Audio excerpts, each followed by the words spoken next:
Hello and welcome to the class. My name's Paddy. Today we're going to be looking at part 3 of the IELTS listening test. If you have any questions after you watch this class, remember that you can click on the chat icon at the top of your screen here. Click on that icon to send us a message with any questions that you have. This is the second class of 2 classes, and this video will last just over 20 minutes. First, we're going to talk about part 3 of the listening test. Then we're going to look at how to label flowchart questions, and we're going to look at multiple choice questions. So by the end of this video, you will be more aware of how to do this part of the listening test. During this video, there will be some questions for you to answer. You can find these below the video. I will tell you when you need to answer them, and I will give you about 10 to 15 seconds to do so. Okay, let's get started. So what can you expect in part 3 of the listening test? Part 3 always features a conversation. It could be a conversation between 2 people, 3 people, or maybe a group of 4 people. So you need to be good at hearing different voices and understanding what each separate speaker is saying. The context of this part is usually academic or related to training and education. So common situations include a group of students discussing working on a project together, maybe at school or at university. It could be some university students talking about a project or their academic work with their teacher, or it might be an employee or employees talking about a training course that they're doing or will be doing with their manager. So if you want to prepare for this part, it's a good idea to study language related to students, university life, and training and education in general. There is a wide variety of question types, but it's quite common to see multiple choice questions or questions where you have to match the speaker to what their opinion is or what they're saying. So matching information questions. As we said before, in part 3, you will be listening to more than one speaker. So it's important to recognize those different voices and what they're saying. Sometimes the question can give you a clue as to who to listen to. Let's look at this question. In this question, we need to match the speaker to their opinion. So just looking at the question, how many speakers do you think we're going to listen to? Look at the first question below this video and choose the correct number of speakers we will hear in this question.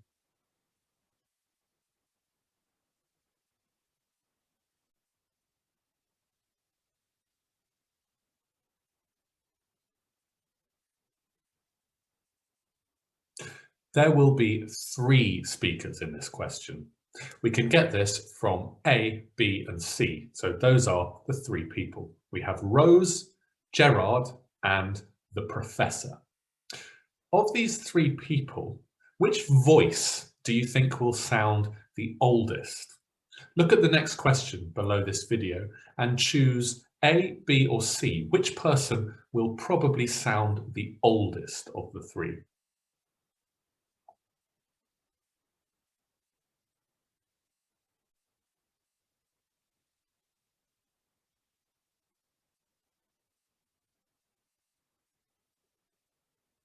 So it seems quite likely that the professor will sound the oldest. Of course, you can have students who are older than their professors. This is possible, but it's very likely that the professor will be a little bit older. So this is all information that we can use to predict before we hear. Now, let's think about men and women, male and female. Which of these people, A, B, or C, is definitely female? Rose, Gerard, or the professor? Look at the next question below this video and choose the correct option for who is definitely female.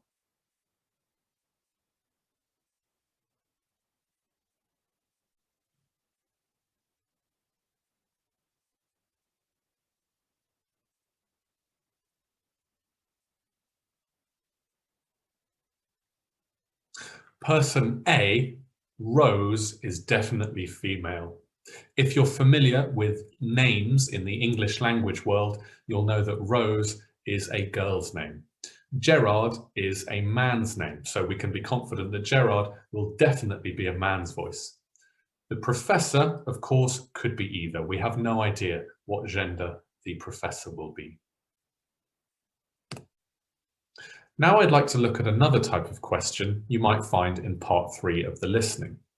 This is a flowchart. So a flowchart is a diagram that shows the steps or stages in a process. It doesn't use images, however, it uses text. We need to complete the notes in this flowchart with some words. The instructions for this question tell us write no more than 2 words for each answer. So we could write 1 word or 2 words in each gap. We're going to listen to a conversation between a student and a professor about their plans for an outdoor experiment. Look at the flowchart and think about this information. In the conversation between a student and a professor, who do you think is going to be telling us information that we need to hear for this question? Look at the next question below the video and choose either professor or student for who will give us the most information for this question.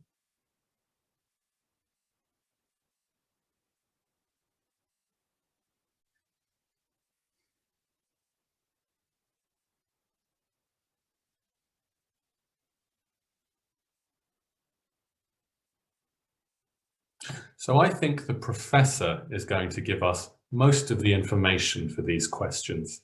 This flowchart shows the process of how to carry out an experiment, so it's probably going to be the professor explaining that to the student. Now we have 20 to 30 seconds before we listen to the recording to read the question, underline some keywords and predict our answers. So let's do that now. Let's underline some keywords to start with.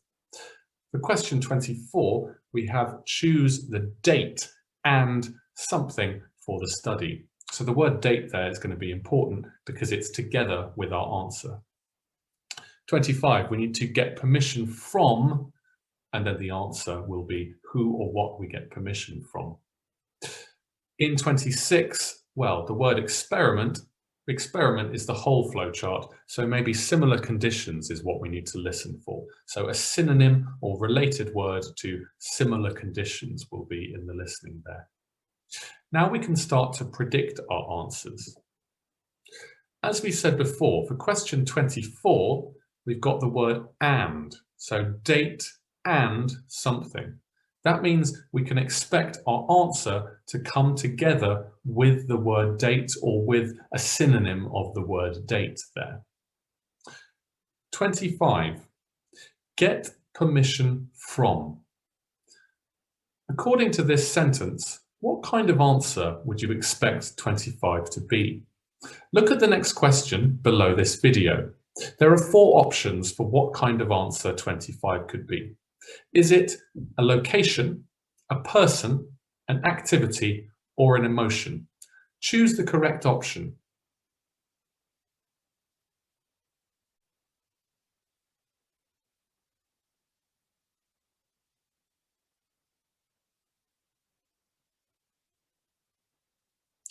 Question 25 will probably be a person. It could be the name of a person, it could be the name of a job, so the supervisor, for example, or it could be maybe a collection of people, like a department, so get permission from the experiment department, something like that.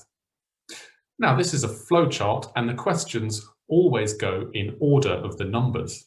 So after 24, we're going to hear the information for 25. Then we have something about carrying out the experiment safely.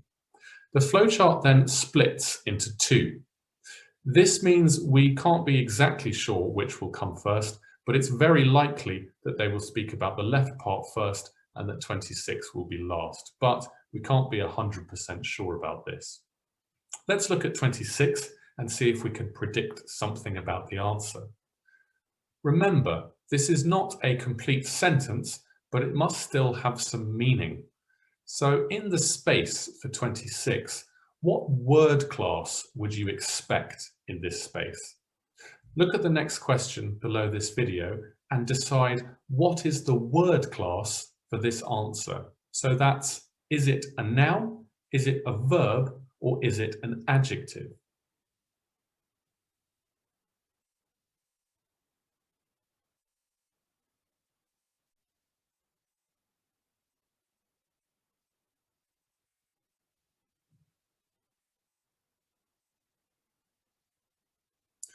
The answer to question 26 will definitely be a verb.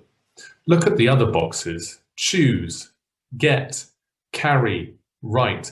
They all start with verbs, so we can be pretty confident 26 is going to start with a verb. What kind of verb could this be? What verb can we use with experiment? Well, there's do an experiment, carry out an experiment, in similar conditions, maybe repeat an experiment. So already we can be pretty confident about the kind of answer to expect here. As we said before, 24 is going to be something you get with date. Maybe something like date and time would be logical.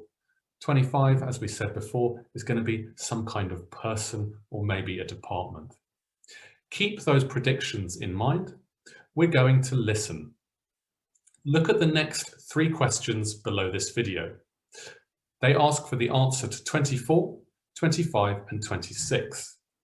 You will need to write your answer in the box. Remember, no more than 2 words. I'm going to play the recording and we will check the answers after. There are just a few things I wanted to check with you about the upcoming experiment, Professor. Of course, Joe. What is it you wanted to know? Well, I'm not entirely sure about how to carry out the experiment and how much time I'll need. Ah, okay. Right. The first step is to decide exactly when and where you're going to carry out the study. You'll need to specify the exact location where you plan to set up, and then pick a day that suits everyone on your team. All right, I'll check with the other students and see what they think. Great. Once you've made all those decisions, you'll need to submit your plan to the department supervisor for approval. It's her job to determine if the study can be done according to university guidelines. How far in advance do I need to submit it? Oh, as long as you do it the day before, it should be fine. And once you've done all that, you're free to conduct your experiment, making sure that you follow the health and safety guidelines, of course. We don't want any accidents. No, well, I can't imagine we'll be doing anything dangerous. Now, there is a chance that you may have to redo the experiment, as often happens when insufficient data is gathered. If this is the case, make sure you choose another day with conditions that match your first experiment. But when you have enough data, it's time to return to the laboratory and write up your results in a report.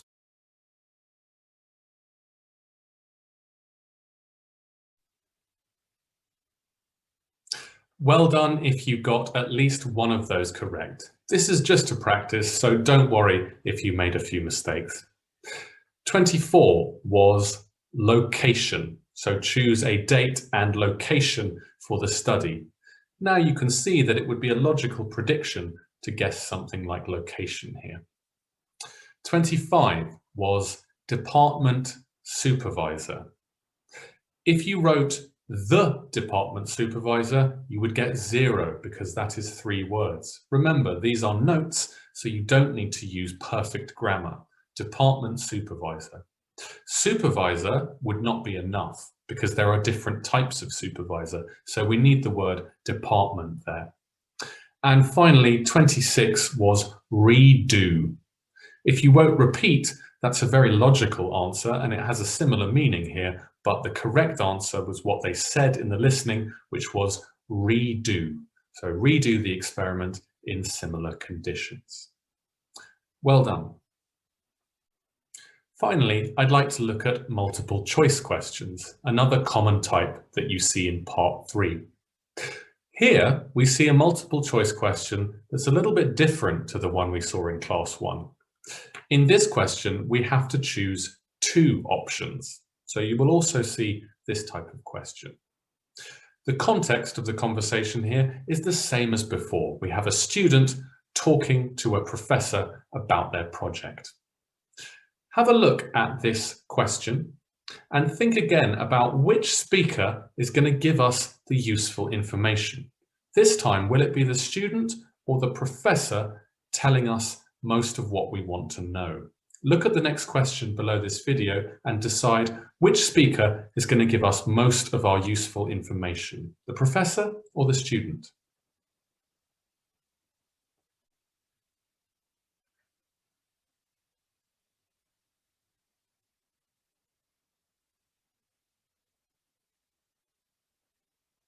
So for this question, we're probably going to be listening to the student, because the question asks us, which two issues does Jo think are affecting her group? So probably a student would have a group of other students. We see that the student is called Jo, and we see the pronoun her. This tells us we're going to be listening for a girl or woman's voice. Remember, we need to select 2 options of these 5.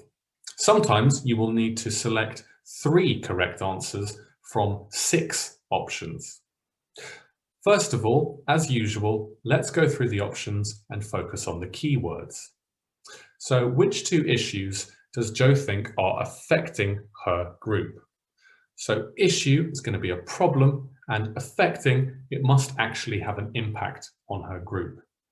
We also have Jo think, so it must be her opinion. A, workload from other courses.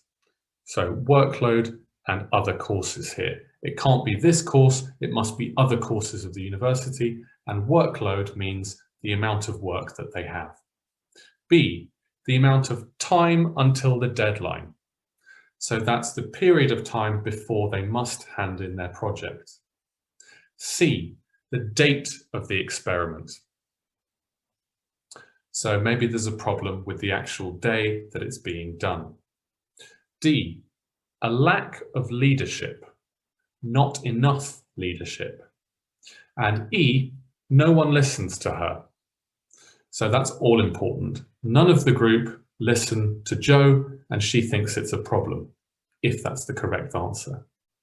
We're going to listen to the recording for this question. Remember, we're probably going to hear all of these options, but only 2 of them are correct. This means there will be 3 distractors. So be careful not to get distracted by those distractors. I'm going to play the recording. I'd like you to look at the next question below this video.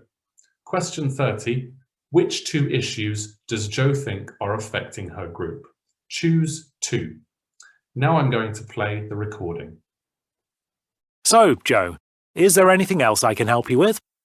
Well, there was just one thing, Professor. I'm a little worried about how to keep my research group motivated. I've noticed that the 3 other students have lost their enthusiasm for the project. I see. Do you have any idea why that might be? I'm not sure, but I reckon it might have something to do with a lack of urgency. Even though they have lots of work from the various other subjects they study, I think there's a feeling that we have loads of time, and so there's no need to work very hard. We've got a whole 3 months before we have to submit the results of the experiment, and the other 3 see that as a chance to relax. Right. So you're saying they need a bit of pressure if they're going to focus? Exactly. I'm also concerned that we're not very well organized in terms of how we decide who does what. It might be a good idea to have one of us take charge of the group, because at the moment it feels like a ship without a captain. I know what you mean. I'm not saying it should be me, because I'm not sure the others would listen to me, but perhaps I can ask Jamila if she would be interested in taking up that role? I think that's a good idea. Okay, well done if you got those correct. Don't worry if you didn't get all of them. The correct answers were B, the amount of time until the deadline, so that was an issue that Jo thought was affecting her group, and D, the lack of leadership, so Jo thought that was another problem for her group. Now we're going to look at the audio script and see if we can find those answers and pick out the distractors as well. Here's the audio script.